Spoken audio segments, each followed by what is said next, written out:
Bani Abbasiyah didirikan oleh Abu Abbas As-Soffah pada tahun 750 Masehi atau 132 Hijriah.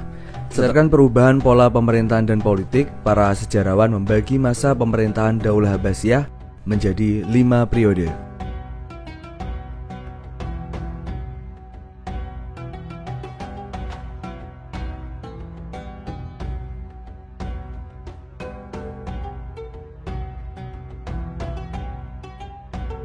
Dan berikut adalah khalifah-khalifah yang memimpin Bani Abbasiyah di setiap periode.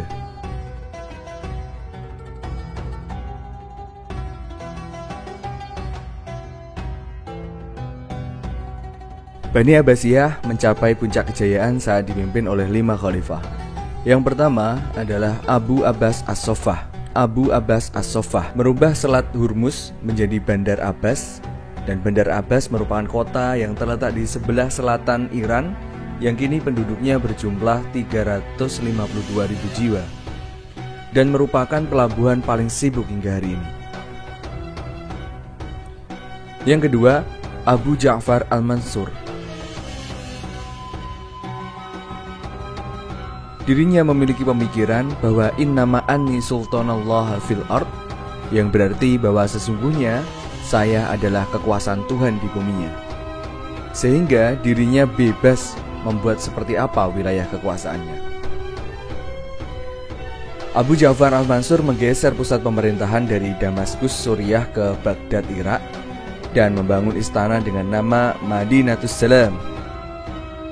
Al-Mansur memilih lokasi di tepi barat Sungai Tigris, tidak jauh dari Kanal Barat, saringan saluran air yang menghubungkan Tigris ke Sungai Yufrat, sungai sepanjang 2.870 km yang memanjang dari Anatolia Turki ke Teluk Persia, melewati 3 negara yaitu Turki, Suriah, dan Irak. Karena kanal itu cukup dalam untuk mengakomodasi lalu lintas komersial, Al-Mansur meramalkan bahwa ibu kota barunya akan diposisikan dengan sempurna untuk mengeksploitasi Tigris dan Eufrat. Pembangunan dimulai pada 30 bulan Juli 762 Masehi dan selesai 4 tahun kemudian pada 766 Masehi. Khalifah yang ketiga yaitu Harun Ar-Rasyid. Di era Harun Ar-Rasyid, Bani Abbasiyah mencapai puncak kejayaannya. Karyanya yang paling dikenang adalah mendirikan Baitul Hikmah yang berfungsi sebagai perguruan tinggi, tempat penelitian, lembaga penterjemah, dan perpustakaan yang memiliki 10.000 koleksi. Di masa ini juga dikenal dengan kisah 1001 Malam dan kisah Abu Nawas, serta menunjuk Abu Yusuf menulis kitab Al-Kharaj, yaitu kitab yang membahas mekanisme pajak tanah dengan sistem seadil-adilnya. Yang keempat adalah Khalifah Al-Ma'mun.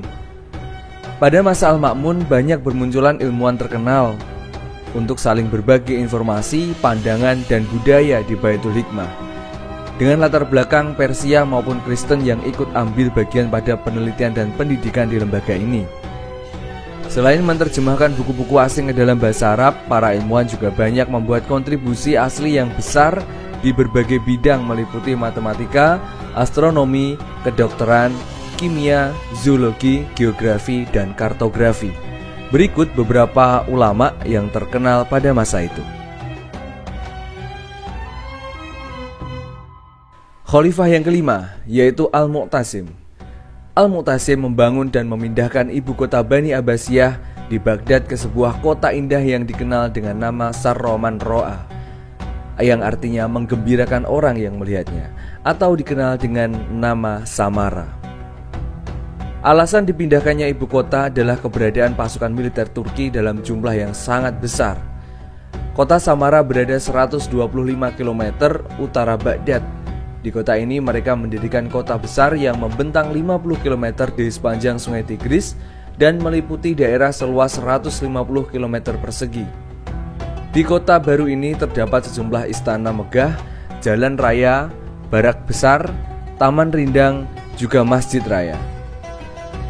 Nah, masjid ini adalah Masjid Agung Samarra yang kala itu merupakan masjid terbesar di dunia.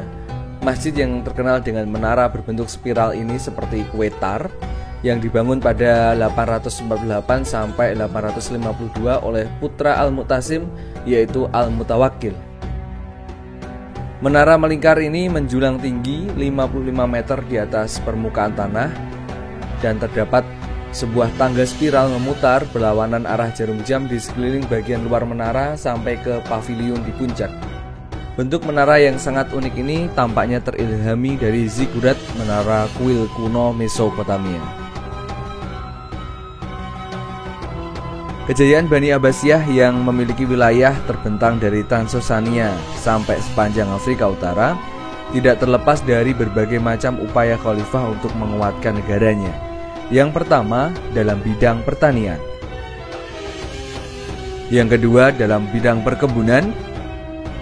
Yang ketiga, pertambangan. Yang keempat, industri gelas kaca dan tekstil.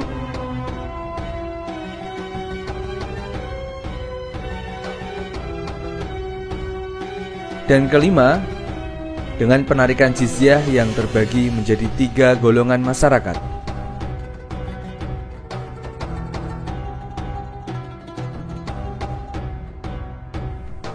Dari sisi moneter, penggunaan dinar meniru orang-orang Bizantium dan dirham meniru orang-orang Sasania. Penggunaan dinar dan dirham ini memiliki 2 manfaat. Yang pertama yaitu pengenalan dinar pada daerah yang hanya mengenal uang dirham. Yang kedua sebagai sarana mengurangi penyimpanan emas batangan. Runtuhnya dinasti Abbasiyah yang sudah berdiri selama 800 tahun karena wilayahnya yang sudah terpecah-pecah menjadi dinasti-dinasti kecil sehingga dengan mudah dihancurkan oleh tentara Mongol.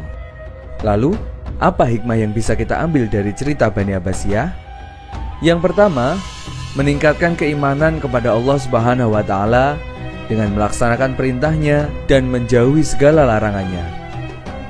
Yang kedua, menumbuhkan semangat menuntut ilmu, baik ilmu agama maupun ilmu dunia, seperti yang telah dicontohkan oleh para cendekiawan Islam dalam mengembangkan nilai-nilai kebudayaan yang sesuai dengan ajaran Islam. Yang ketiga, membina rasa persatuan dan kesatuan umat Islam dan kerukunan beragama di seluruh dunia yang tidak membeda-bedakan suku, bangsa, negara, warna kulit, dan lain sebagainya.